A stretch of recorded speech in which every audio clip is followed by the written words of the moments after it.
প্রকৃতির সন্তান, সংস্কৃতির রক্ষক, ইতিহাসের বুকে অমলিন নাম। এরা আমাদের আদিবাসী ভাই বোন। প্রতিটি ভাষা, প্রতিটি গান, প্রতিটি নৃত্য বহন করে হাজার বছরের ঐতিহ্য ও জ্ঞান।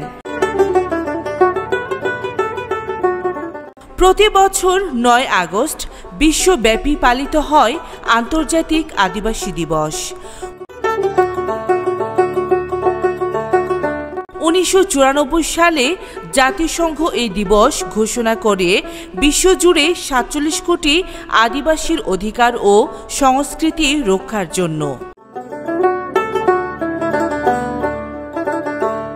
বাংলাদেশে রয়েছে ৫০টিরও বেশি আদিবাসী গোষ্ঠী। তাদের জীবন জীবিকা কৃষি, বনজ সম্পদ ও প্রাকৃতিক সম্পদের সাথে গভীরভাবে জড়িত। কিন্তু আধুনিকতার ঢেউ আর নানা সমস্যায় হারিয়ে যাচ্ছে অনেক ভাষা, পোশাক, গান ও রীতি।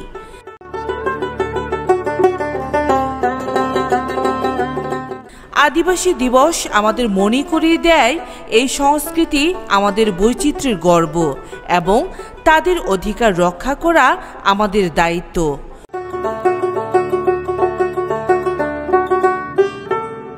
প্রকৃতি ও সংস্কৃতিকে ভালোবাসুন, আদিবাসী সম্প্রদায়ের পাশে থাকুন, কারণ তাদের গল্পই আমাদের পৃথিবীর গল্প।